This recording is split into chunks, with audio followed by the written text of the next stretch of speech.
Talking to Tony Peach, and I wondered if you could tell us about about the LTB showrooms actually, and then how this exhibition came about, and perhaps your role in it. Okay, so the LTB showrooms is it's a pop-up gallery for a start off. So everybody here is a volunteer, and Alan Danya, who's walking around, is kind of the head honcho, who oversees a lot of stuff when he's not drilling up works of art and untying cables and putting projections together and all of this stuff.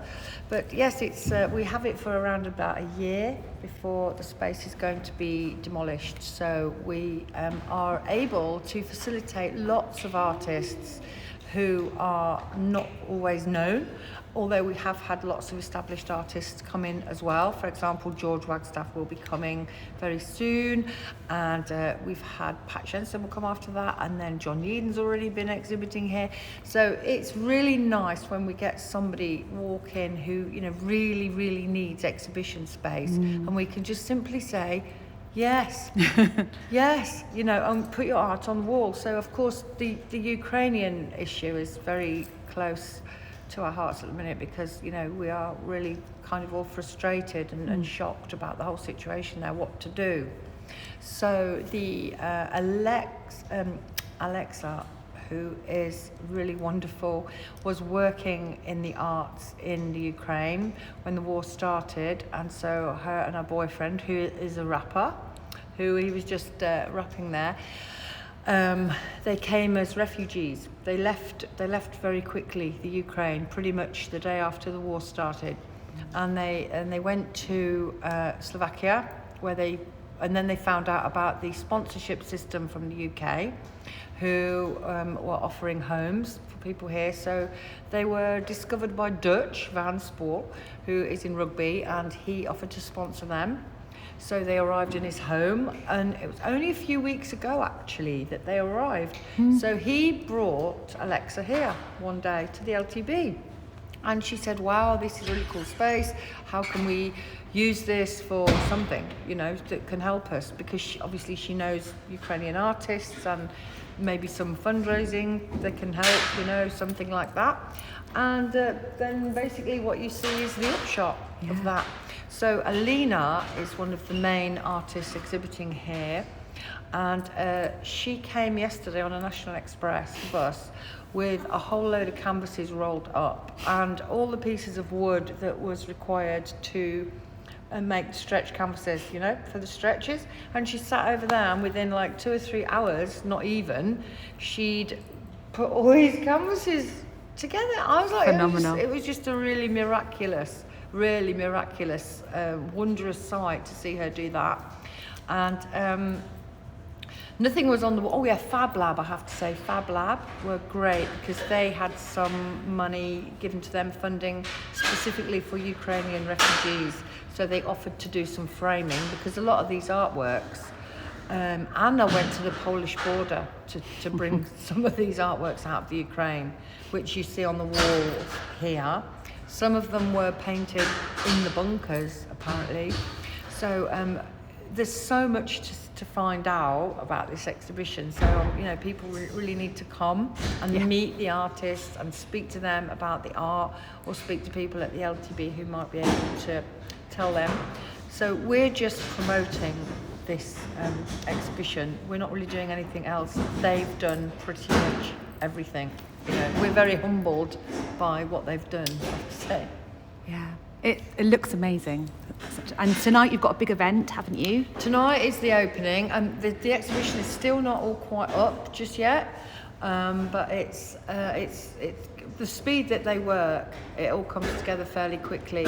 So we just kind of waiting for having some lunch now. Yeah. At 4 p.m. and and then it's all going to happen tonight between 6 and 8. But it's actually been, we've said you can stay till sort of 9 or later even. I guess. Yeah. Amazing. Thank you.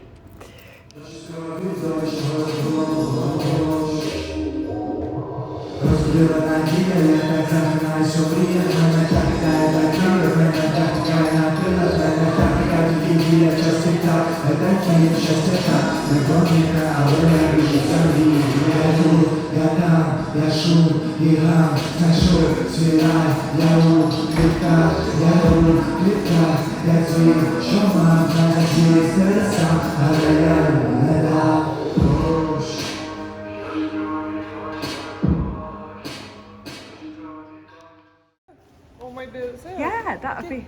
Oh, sorry. Do you want to? This is Alina. Do you want to introduce yourself? I am Alina Kostrichenko. I am originally from Ukraine, but now I live in Estonia. And this is my works. First series is about foxes. Foxes' children left alone in winter forest. Their mother died. And her soul was taken on heaven, and then they found the new family. A silver fox adopted them. Yes, and I started this series before the war, but now it's I don't know. It's like metaphorically a fairy tale story, but. All the time when I did it, I thought about these orphans which lived in Ukraine without parents, and that is why it's here. Yeah. And then we move on. This is Bluebit. Bluebird. Yeah. Famous pirate. Yes. He killed his wives. And the last wife revenges for all of them, and killed him. Yeah. And this is serious, and also one picture from there. It's about domestic violence, which Russian soldiers brought from home to Ukraine. Yeah. And this was story which happened in Moscow when father raped for many years, his 3 daughters, and at least they killed him. And they were accused in murder of their father, And it was a very long process for several years, and at least they were released. But nobody was sure that they will be released at least, And this is a story about that in our cultures, always woman is accused in rapeness, not man, but woman. And about that also this picture Io. Io, it's Greek, ancient Greek myth. When Zeus, as usual, fall in love in a woman, and his wife, Hera, was very angry, but not on him, but on her, and made her in a cow, transformed her in a cow. And it's also a story about, it's the same story, woman again accused in rapeness, And this story happened also in Moscow, in St. Petersburg, when professor of university, professor of history, killed his student who was his lover. He killed her and cut off her head and her hand, and it was very, very scandalous and famous story. And next one is also about on Greek myth. It's the rape of Europa. Europa was also stolen by Zeus in form of bowl. Who stole the small girl who was maybe about 12 or 13 or 14 and brought her to Crete, and they then also raped her. And it's very popular plot in culture, but usually painters depict Europa as a young woman who is very happy that she was stolen by Zeus. but it was a small girl who didn't want it, who didn't expect it, And I started this work when the war started, and subconsciously, I suppose, I made it in the colors of Russian flag. Yes, and for me it's a story about violence which made Russian soldiers in Bucha into the cities in Ukraine, when they raped small girls, small children, women, and everyone. So this is this is more metaphorical story about fragility of life, which is very easy to destroy because egg is symbol of life, of starting life, of future life, and it's very easy to destroy it. In English, we have a phrase "walking on eggshells." So yes. that kind of Yes. Yeah. Amazing. And this empty cities on the backstage, they're already empty. There is no one there. Yeah. Well, thank you very much. And I hear from Tony that you brought them all across this morning or yesterday on all rolled up in canvases, and you stretched them out. Yeah. Amazing. Yeah. Well, welcome to Coventry, and thank you very much for coming. Thank I'm you. so grateful that you invited our exhibition here. So. Thank you. In Ukraine, I worked as art manager in the gallery. I really love this work. I feel like I found my place. Yeah, it's very important, this feeling to have in your life. But when war started, everything cancelled, over. No work in Kiev, in Ukraine, and I decided to move out of the country. I came to Germany because my aunt lives there, and I made the application for visa to UK. So I'm here. I got this visa, and I'm really happy to be in UK. I really knew all my life that this is a country with a lot of opportunities, and I love English language, so it's easy to communicate with people. When I came here, my first person I met is a host, whom I found on Facebook group, and he is such a kind man. He saw my ambitions. I told him about my life in Ukraine, and he decided to met me with Alan, who is from LTB, and I just came to this space. I saw it. I was shocked because I thought, oh, I can't make exhibition in such a great place. It's too cool for me. I don't know what I can offer them. But Alan, give me a green light. He supports all my ideas.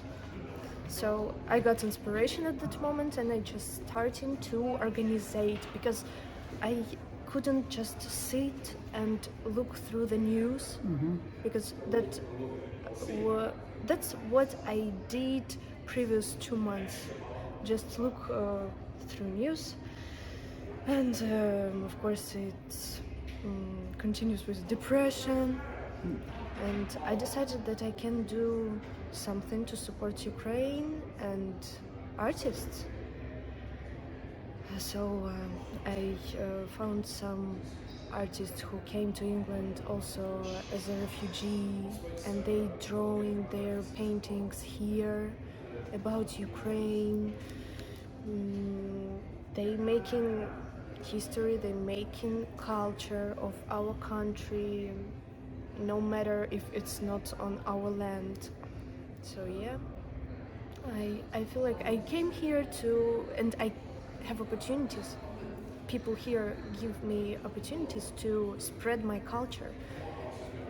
Yeah. And what do you hope tonight we've got the opening event, so what do you hope will come of that?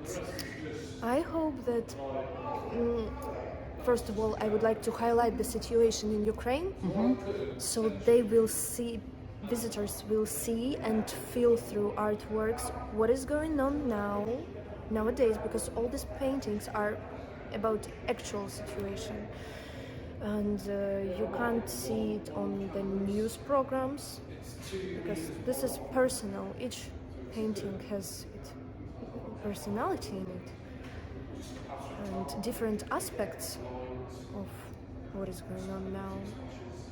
Of course it's horrible because we have some warriors, we have some skulls on the artworks. It reminds of death, but some violence, and some of the artworks are bringing hope, are just using Ukrainian symbolic, like a bird, flowers, houses, blue and yellow colors. Yeah. I did painting by myself, which is it's DNA, blue and yellow colors. It means that we can't forget our culture. Russian forces trying to bomb and attack some museums, some opera houses. They want to destroy culture, but it's in our DNA. They can't do it. Yeah. Do you have a favourite piece or something you think is most affected, or? I think it's Oля Shchuk paintings. I love them very much. But I have no words to say. You just need to see them. Yep. We need to have everyone to come along. Yeah. Tony was saying that the Ukrainian community are coming out tonight, or so that. Yes, Yeah. yes. I get in touch with Ukrainian community in Coventry, and I'm very happy because they, first of all, they speak Ukrainian language. Yeah. And you must miss really speaking it all the time, yeah. Yes, yes. And they decided to help with some catering, drinks, and snacks, because it's tradition on the opening of exhibition. Yeah. And we have Ukrainian music tonight as well. I had a little snippet before. Yes, we're going to play Ukrainian traditional music during all exhibition. It's bandura, Ukrainian instrument bandura. It's a clear and nice sound. And also my boyfriend, he's a rapper, quite famous rapper from Ukraine. He's making his rap in Ukrainian, and he will show it tonight, a few songs. Also the songs he wrote during last 2 months, so they dedicated to the topic. Tony was also saying that some of the art that you have here has come from the Ukraine, and that someone had to go to the Polish border to get it. Yes, I at the moment when I was searching for the artworks which I can exhibit here, because I had nothing, I had only inspiration, and I was searching through the internet, and I found Anna Nesterenko. She is the second organizer. She brought the most part of these paintings from Ukrainian border. She went to the Poland, and she took those paintings because men, they can't cross the border, so she did it for them and bring to England. Amazing. Yes. Thank you. Well, thank you very much for all your efforts, Thank and it you. is a beautiful exhibition. So yeah, I'm looking forward to tonight's event. Thank you. Thank you.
You know, what I learned in England is that help, it could be the purpose of life, because people are here are so kind and friendly, and you really love to help.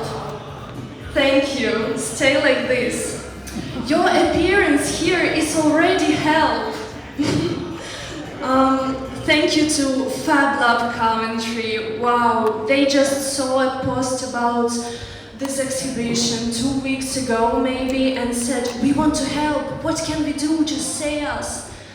Thank you very much to community of Ukrainian Coventry. I called them only 1 week ago and they said, yes, we are happy to help. What can we do?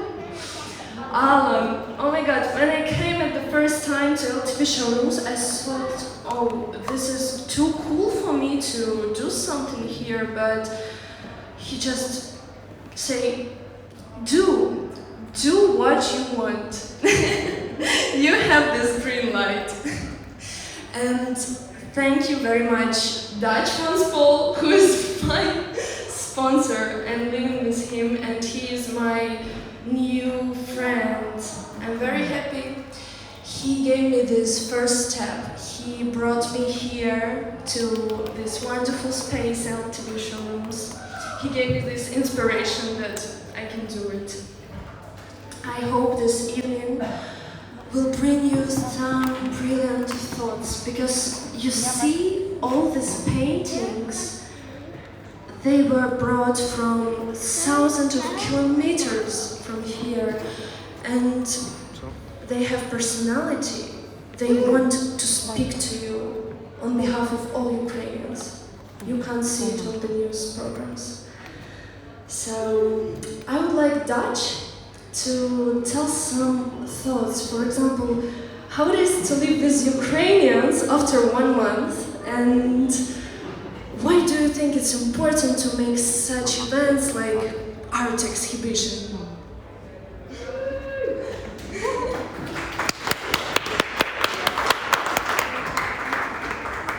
Thanks, Alexa. First of all, thank you everyone who's come here tonight.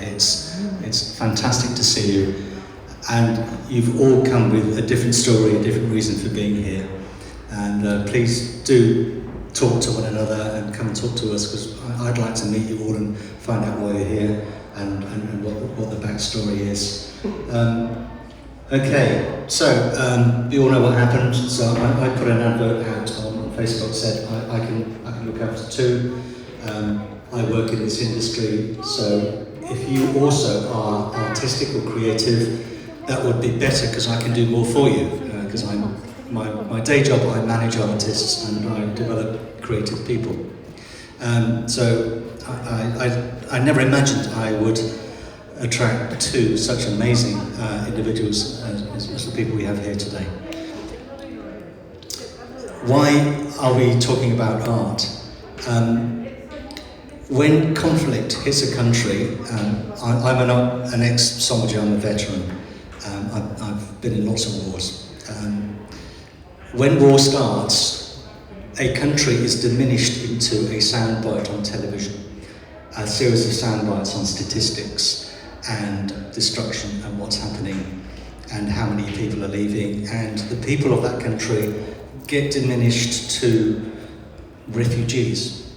But refugees are mathematicians, they are accountants, they are painters, they are talented people, they are people with dreams and families and future plans. And trying to project that in amongst the fear and everything else that's going on becomes very difficult. Art is the answer to that. This is the easy bit, believe it or not. When war takes place, when the fighting is going on, it's the easy bit. I don't mean it's easy, it's impossible to bear, and there's an unimaginable grief. But we can't do anything about that, because we're not politicians and we're not soldiers. So whatever we think, we have nothing to do with that, it just happens. So it's easy. And like football matches, some people stand on the sidelines and they go, well, that's not the way to do it. I mean, if I was fighting, I was the general, I would do it that way, or etc., etc. And that's fine. Our job And the role of these artists who've created this is to come away from that while all that negativity is going on and bring with them, like batteries storing up positivity and creativity, bring that with them and look after it and nurture it and grow it. These two guys have said many things to me. I'm sure you've had lots of discussions with your guests. And one of the things that they've said, they feel guilty that they're not there fighting. And I said to Daniel, you'd be a really rubbish soldier and you'd just get in the way of everybody. That's not your job. This is your job, both of you, to be here tonight to do what you are good at and what you have a passion to do. And then your role is to get better at it and be more successful at it and spread that inspiration. And at the right time, to take that back where you've come from, because they are going to need it. Because the hard bit is when the fighting stops. The hard bit is the peace. The hard bit is getting through the grief. The hard bit is the rebuilding. The hard bit is getting over the anger and the revenge and everything else. And art and creativity heals most things. What do we do when we're sad? We put on a piece of music. What do we do when we're happy? We dance to a piece of music. What do we do when we see a great piece of art that really we connect with? We either smile or we cry. It creates a positive reaction. So that's what we're here to do tonight. We're here to be positive and to have that energy and nurture it. And we have all got a role to play tonight. To just be here is the main thing. But when you go away from here, talk about it. Tell people where you've been, tell people what you've seen, tell them to come to this place and see it. And God bless us all. Thank you.